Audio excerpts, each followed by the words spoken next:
नमस्कार, स्वागत है आपका सत्यहिंदी.com के खास कार्यक्रम सुनिए सच में। मैं हूं नीलू व्यास और इस प्रोग्राम के जरिए आप तक पहुंचाती हूं दिन भर की 5 बड़ी खबरों का विश्लेषण। तो चलिए शुरुआत करते हैं आज की हेडलाइन से। सपा गठबंधन में दरार, कृष्णा पटेल के दल का सीटें लौटाने का फैसला। पीएम मोदी ने अखिलेश यादव को घेरा, योगी ने भरा नामांकन। सीएम चन्नी के भतीजे को ईडी ने किया गिरफ्तार, प्रियंका बोली एजेंसीज का दुरुपयोग। सिद्धू के आलाकमान पर नहीं रुके हमले, अब कहा वो कमजोर सीएम चाहते हैं। केजरीवाल सरकार को कोरोना से खौफ नहीं, स्कूल और दफ्तर खुले। शुरुआत करते हैं हमारी आज की पहली बड़ी खबर से और ये खबर जुड़ी हुई है उत्तर प्रदेश चुनाव से। जी हां, आज बात करते हैं समाजवादी पार्टी गठबंधन की, जिसमें कि पहले संकेत मिले हैं कि इस गठबंधन में एक दरार नजर आ रही है और ये दरार समाजवादी पार्टी और अपना दल कमेरावाड़ी के बीच में है। आपको ध्यान होगा कि अपना दल कमेरावाड़ी ने समाजवादी पार्टी से हाथ मिलाया था। उसके बाद समाजवादी पार्टी ने उनको 18 सीटें दी थी, लेकिन ये बताया जा रहा है कि प्रयागराज और वाराणसी सीटों पर विवाद हो गया है और अब कुछ ही दिन पहले कृष्णा पटेल ने ये कहा था कि जो पहले चरण की जो लिस्ट है वो जल्द से जल्द तैयार हो जाएगी। लेकिन अब ये पता चल रहा है जैसे कि कुछ इलाके हैं जिनकी खबर आ रही है कि जैसे वाराणसी की रोहनिया और पिंडरा सीट, मिर्जापुर की मधुहन, जौनपुर की मड़ियाऊ, सोनभद्र की घोरावल, प्रतापगढ़ की सदर, इलाहाबाद पश्चिमी, ये सब जो इलाके हैं वहाँ कृष्णा पटेल ने ये कहा था कि जल्द ही जो उम्मीदवार हैं वो उतारे जाएंगे। लेकिन पार्टी इनमें से कुछ सीट पर 2017 में चुनाव लड़ चुकी थी, लेकिन पार्टी के जो संस्थापक थे सोनेलाल पटेल, उनके बाद चुनाव विवाद के चलते कृष्णा पटेल ने अपनी एक अलग पार्टी बनाई थी जिसे वो कहती थी अपना दल कमेरावाड़ी। तो ये आज जो पहले संकेत मिले हैं वाराणसी और प्रयागराज सीटों पर विवाद के चलते, कृष्णा पटेल ने ये कहा है कि हम चुनाव नहीं उस पर लड़ेंगे, लेकिन वो आउटसाइड सपोर्ट देंगी समाजवादी पार्टी को। तो अब ये 18 सीटों का मामला है, उन्होंने अपनी सारी सीटें लौटा दी हैं। तो इसका संकेत कैसा पड़ेगा समाजवादी पार्टी के बीच? ये तो संकेत जा रहा है कि इस गठबंधन में सब कुछ ठीक नहीं है। आज पहले संकेत इस दरार के मिले हैं। अब कृष्णा पटेल ने अपनी सीटें वापस क्यों की हैं, ये एक बहुत बड़ा मसला है कि इन दोनों सीटों में विवाद क्यों पैदा हुआ। क्या कृष्णा पटेल को क्या कोई निर्देशन मिला है या कोई ऐसा संकेत मिला है बीजेपी से कि आप पीछे हट जाएं, और क्या समाजवादी पार्टी को कमजोर करने के लिए क्या ये चीजें की गई हैं। लेकिन बहरहाल जो समाजवादी पार्टी ये कह रही थी कि हमारे गठबंधन में सब कुछ ठीक है, तो आज पहले संकेत इस बात के मिले हैं कि समाजवादी पार्टी में दरार पड़ी है, समाजवादी पार्टी के गठबंधन में। अब इस दरार का फायदा किसे पहुंचेगा? अगर कृष्णा पटेल आउटसाइड सपोर्ट देती हैं, यानी कि बाहरी समर्थन की वो बात कर रही हैं, तो बाहरी समर्थन वो कैसे देंगी? और उससे भी बड़ी बात कि अब वो जो 18 सीटें बची हुई हैं, क्या समाजवादी पार्टी अपने प्रत्याशी उतारेगा? इन सारी चीजों पर निगाहें बनी होंगी। लेकिन फिलहाल समाजवादी पार्टी का जो गठबंधन है वो उसके पहले संकेत आज मिले हैं कि वो थोड़ा कमजोर नजर आ रहा है। और ये खबर तब आई है जब पहले चरण का चुनाव 10 फरवरी को होने वाला है, और उसके पहले ये खबर आना अपने आप में एक पॉलिटिकल मैसेजिंग है और लोगों के बीच ये एक ऐसी धारणा बनेगी कि देखिए समाजवादी पार्टी का जो गठबंधन है उसमें सब कुछ ठीक नहीं है। अब इसे समाजवादी पार्टी कैसे काउंटर करती है, इसको देखना होगा। मैं आगे चलती हूँ। खबर भी उत्तर प्रदेश चुनाव से जुड़ी हुई है। आज प्रधानमंत्री नरेंद्र मोदी ने एक बड़ी वर्चुअल रैली की थी और जन चौपाल कार्यक्रम के तहत उन्होंने मेरठ, गाजियाबाद, अलीगढ़, हापुड़ और नोएडा की जो जनता है, उनके कार्यकर्ता हैं, उनको संबोधित किया था। और प्रधानमंत्री नरेंद्र मोदी के संबोधन में एक जो यूपी के चुनाव में खासकर जो एक उनके तरफ से जो एक प्रोजेक्शन हमेशा आता है कि वो समाजवादी पार्टी और उस अखिलेश यादव को घेरने की कोशिश करते हैं, और आज भी वही चीज देखने को मिली। उन्होंने कहा कि जब समाजवादी पार्टी की सरकार थी, यानी 2017 के पहले एक्सप्रेसवे के नाम पर लूट मचती थी, लेकिन योगी जी की सरकार में 2 एक्सप्रेसवे पूरे हो गए और 5 एक्सप्रेसवे पे काम चल रहा है। इसके अलावा उन्होंने कहा कि समाजवादी पार्टी सिर्फ समाजवादी नहीं बल्कि परिवारवादी है और डबल इंजन की सरकार ने जमीन पर काम किया है। और उन्होंने एग्जाम्पल्स भी दिए और कई चीज़ें बोली, जैसे कि यूपी में कोई सोच भी नहीं सकता था कि माफिया और अपराधी कभी काबू में आ जाएंगे और योगी के राज में ये सारी जो कानून व्यवस्था है वो ठीक से स्थापित हुई।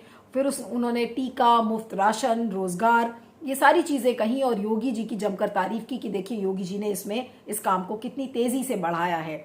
और समाजवादी पार्टी के लिए कहा कि ये तो ऐसी पार्टी थी जो कि वैक्सीन से परहेज करती थी। तो उन्होंने कहा कि समाजवादी पार्टी पूरी तरह से एक परिवारवादी पार्टी है और वो लोगों के बारे में नहीं सोच सकती। तो एक तीखा हमला इस पर किया है। लेकिन जो ज़मीनी मुद्दे हैं, बेरोजगारी, उत्पादन कम होना, आर्थिक व्यवस्था जो यूपी की है, हालांकि कल जो रिपोर्ट कार्ड योगी आदित्यनाथ ने निकाला था उसमें उन्होंने कहा कि देखिए यूपी की जो आर्थिक व्यवस्था है, जो इकोनॉमी है, वो दूसरे पायदान पर आ गई है और पिछले 70 सालों में वो काम नहीं हुआ यूपी में जो 5 साल की योगी सरकार ने कर दिखाया है। लेकिन सवाल ये उठता है कि जो यूपी की जनता है उसके लिए कौन सा बड़ा मुद्दा है। आज यूपी की जनता को एक ताज़ी हवा की जो एक लहर है वो किधर से नजर आ रही है, किन मुद्दों पर वो वोट करेंगे। क्या बेरोजगारी इतना बड़ा मुद्दा नहीं है? कोविड के समय में जिसको जो हमने कुप्रबंधन देखा था योगी सरकार का, गंगा में लाशें बह रही थी, क्या वो चीजें लोग भूल गए हैं? आज चाहे खेती हो चाहे किसानी हो, सारे लोग त्रस्त हैं। लोग गांव में आकर और वापस अपने काम पर नहीं जा रहे हैं क्योंकि उनको लगता है कि जिस जगह वो जाएंगे वहां पर भी रोजगार के साधन नहीं है। तो बेरोजगारी एक बहुत बड़ा मुद्दा है और इस मुद्दे को समाजवादी पार्टी और खासकर जो नौजवानों के बीच इस मुद्दे को जोर शोर से उठा रही है। अब देखना यह होगा कि बीजेपी की जो राजनीति है बनाम समाजवादी पार्टी की राजनीति, इस पर वोटर किधर की ओर झुकता है। बहरहाल बहुत कम समय रह गया है और कुछ ही दिन अब बचे हैं। 10 फरवरी को पहले चरण का चुनाव है, तो देखना यह होगा कि जनता किस ओर जाती है। लेकिन अभी एक बहुत ही कांटे की टक्कर देखी जा रही है और खासकर जो प्रथम चरण में पश्चिमी उत्तर प्रदेश की अगर हम बात करें तो वहां पर जिस तरीके से बीजेपी के लीडर्स को खदेड़ा जा रहा है, उनको भगाया जा रहा है, उनके खिलाफ बोला जा रहा है और ऊपर से किसानों ने जो संयुक्त किसान मोर्चा है वो सरकार के खिलाफ प्रचार कर रहा है। तो ऐसे में बीजेपी कितना जमीन पर टिक पाएगी ये कहना बहुत मुश्किल है। इस पर फीडबैक दीजिएगा, मैं आगे चलती हूँ। तीसरी खबर में बात करते हैं पंजाब चुनाव की। जी हां, आज मुख्यमंत्री चरणजीत सिंह चन्नी के भतीजे यानी कि भूपिंदर सिंह हनी को ईडी ने गिरफ्तार कर लिया और उनके खिलाफ आरोप था कि वो अवैध बालू खनन केस से जुड़े हुए मनी लॉन्ड्रिंग कर रहे थे और देर रात उनको गिरफ्तार किया गया। 8 घंटे उनसे पूछताछ चली। लेकिन अभी 2 हफ्ते पहले ही आपने देखा था कि खबरें आई थी कि उनके ठिकानों पर छापेमारी हुई थी, उनके सहयोगियों के ठिकाने पर छापेमारी हुई थी। हनी के घर से 7.9 करोड़ कैश मिला था और उनके जो सहयोगी थे संदीप कुमार, उनके घर से 2 करोड़ कैश मिला था और उनके बारे में यही कहा जा रहा था कि ये लोग फर्जी कंपनी बनाकर और मनी लॉन्ड्रिंग कर रहे थे। तो ठीक चुनाव के समय में इस तरीके से जो केंद्रीय जांच एजेंसीज हैं उनका किस तरीके से केंद्र सरकार दुरुपयोग करती है, इसके बारे में प्रियंका गांधी ने भी बोला कि देखिए जो ईडी जैसी जो जांच एजेंसीज हैं उनका किस तरीके से केंद्र सरकार दुरुपयोग कर रही है। अब इस चीज को लेकर बीजेपी क्या साबित करना चाह रही है? पंजाब में बीजेपी ने हाथ मिलाया है अमरिंदर सिंह की पार्टी से और वहां पर जो कड़ा मुकाबला है वो कांग्रेस और आम आदमी पार्टी में के बीच दिख रहा है। तो क्या बीजेपी इस समय कांग्रेस को कमजोर कर रही है और क्या आम आदमी पार्टी को सशक्त बनाने की कोशिश कर रही है? क्योंकि बार बार यह आरोप लगता है कि बीजेपी इस समय आम आदमी पार्टी की बी टीम बनके वहां पर काम कर रही है। बीजेपी ये चाहती है कि चरणजीत सिंह चन्नी ना जीते या कांग्रेस ना जीते, बल्कि आम आदमी पार्टी की वहां पर सरकार बने। तो केंद्रीय जांच एजेंसी जिस तरीके से चन्नी के भतीजे को उन्होंने गिरफ्तार किया है, उनसे पूछताछ की है और जिस तरीके से जो मैसेज जा रहा है, तो क्या बीजेपी बैकडोर से कांग्रेस को कमजोर करना चाह रही है? क्योंकि बीजेपी को खुद भी पता है कि इसकी कोई प्रेजेंस पंजाब में नहीं है। तो ऐसे में उसके लिए सबसे बड़ा जो मुकाबला है राष्ट्रीय स्तर पर कांग्रेस से है। तो कांग्रेस को कमजोर करने की कड़ी में बीजेपी ऐसा लग रहा है कि इस कवायद में जुट चुकी है। इस पर फीडबैक दीजिएगा, मैं आगे चलती हूँ। पंजाब चुनाव से ही जुड़ी हुई है। अब बात करते हैं पार्टी अध्यक्ष नवजोत सिद्धू की, जिनको कि अक्सर बोला जाता है कि उन्हें बोलने की बीमारी है। और आपको ध्यान होगा कि जब अमरिंदर सिंह मुख्यमंत्री पंजाब के थे तो अमरिंदर सिंह को हटवाने के पीछे नवजोत सिद्धू का कितना बड़ा हाथ था। लेकिन अमरिंदर सिंह कांग्रेस छोड़ के चले गए, उन्होंने अपनी एक नई पार्टी बना ली, लेकिन नवजोत सिद्धू को अभी भी संतुष्टि नहीं है। बार बार ये कहा जाता है कि नवजोत सिद्धू और चरणजीत सिंह चन्नी अभी भी एक पेज पर नहीं है, एकजुट नहीं हो पा रहे हैं। क्यों?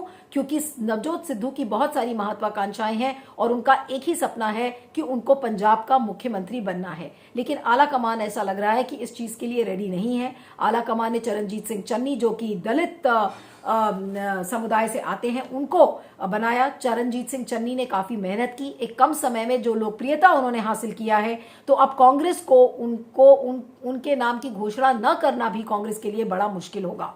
कांग्रेस ने चरणजीत सिंह चन्नी को 2 कंस्टिट्यूएंसी से लड़ाने की बात कही है। और राहुल गांधी जब पिछले दिनों वर्चुअल रैली कर रहे थे जालंधर में, तो उन्होंने कहा कि जल्द ही कांग्रेस एक सीएम फेस की घोषणा करेगी। और अब कयास ये लगाए जा रहे हैं कि शायद कल का वो दिन होगा जब कांग्रेस चरणजीत सिंह चन्नी के नाम की घोषणा कर सकता है। तो ऐसे में नवजोत सिद्धू का एक बहुत ही अजीब सा बयान आया है, जो कांग्रेस को और खासकर आला कमान को फिर से शायद असहज कर देगा। उन्होंने ये कहा है कि पंजाब, अगर नया पंजाब बनाना है तो उसके लिए बागडोर सीएम के हाथ में होनी चाहिए, और एक ऐसा सीएम जो कि कमजोर ना हो, जो कि दूसरे के इशारे पर ना नाचे। और उनके कहने का जो तात्पर्य था वो ये था कि आला कमान के इशारों पर नाच रहे हैं चन्नी, तो पंजाब को, नए पंजाब को ऐसा मुख्यमंत्री नहीं चाहिए। और कांग्रेस ने एक एसएमएस कैंपेन भी करवाया था, जिसके जरिए उन्होंने कहा कि वो जनता से पूछेंगे कि मुख्यमंत्री किसको बनना चाहिए। और अब खबरें ये आ रही हैं कि नवजोत सिद्धू ने, कल उनकी कुछ पब्लिक मीटिंग्स थी, उन्होंने कैंसिल कर दिया और वो वैष्णो देवी चले गए हैं। अब कल ये देखना होगा कि कल अगर कांग्रेस चरणजीत सिंह चन्नी के नाम की घोषणा करती है तो नवजोत सिद्धू क्या करेंगे। क्या नवजोत सिंह सिद्धू पार्टी से चले जाएंगे, या फिर कांग्रेस आला कमान सिद्धू को निकाल देगा? क्योंकि आला कमान भी ये देख रहा है कि चरणजीत सिंह चन्नी, जो कि दलित समुदाय से हैं, एक दलित को, आला कमान इतनी बड़ी गलती नहीं करेगा कि वो एक दलित को के नाम की घोषणा ना करे या दलित को एक सीएम पद से हटाने का काम करे। इतनी बड़ी गलती शायद कांग्रेस नहीं करेगा, और ये बात शायद सिद्धू को बहुत अच्छे से समझ में आ चुकी है। और इसीलिए सिद्धू इस तरीके के अनाप शनाप बयान करके और आला कमान पर प्रेशर डालने की कोशिश कर रहे हैं। लेकिन ऐसे में कांग्रेस क्या नवजोत सिंह सिद्धू के हित की बात करेगी, या फिर अपने जीत के जो रास्ते हैं वो कांग्रेस तलाशेगी? तो जाहिर सी बात है कि कांग्रेस भी चाहती है कि पंजाब में कांग्रेस की सरकार बने, और इस समय अगर जीतना है तो चरणजीत सिंह चन्नी को साथ में ही लेकर चलना पड़ेगा। तो क्या होगा सिद्धू का, आला कमान क्या करेगा कांग्रेस का, ये एक बहुत बड़ा सवाल है। इस पर फीडबैक दीजिएगा, मैं आगे चलती हूँ। आखिरी खबर में बात करते हैं दिल्ली की। दिल्ली के मुख्यमंत्री अरविंद केजरीवाल ने ऐलान किया, आज दिल्ली डिजास्टर मैनेजमेंट अथॉरिटी की एक मीटिंग थी, जिसमें यह फैसला लिया गया कि दिल्ली की जो पॉजिटिविटी रेट है कोरोना का, वो काफी कम हो गया है। और अब सोमवार से 100% जो प्राइवेट दफ्तर हैं उसमें लोग काम कर सकते हैं। स्कूलों को खोला जाएगा, जो 9वीं से 12वीं तक की कक्षाएं हैं वो खुल जाएंगी, स्कूल्स खुल जाएंगे 7 फरवरी से, और नर्सरी से लेके कक्षा 8 तक 14 फरवरी से स्कूल खोल दिया जाएगा। और उन शिक्षकों के लिए कहा गया है कि जिनका टीकाकरण नहीं हुआ है वो क्लासेस नहीं लेंगे।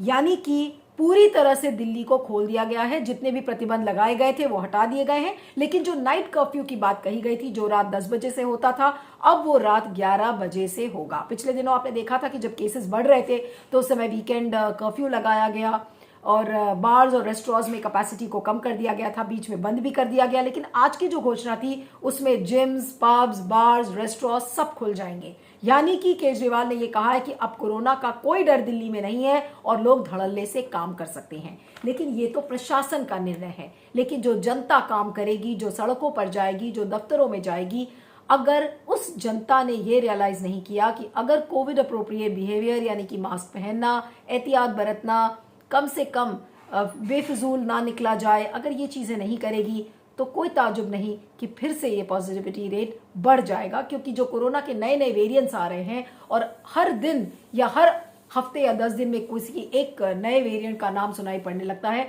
तो ऐसे में चीजें घातक ना हो तो आपकी सेफ्टी आपके हाथ में है।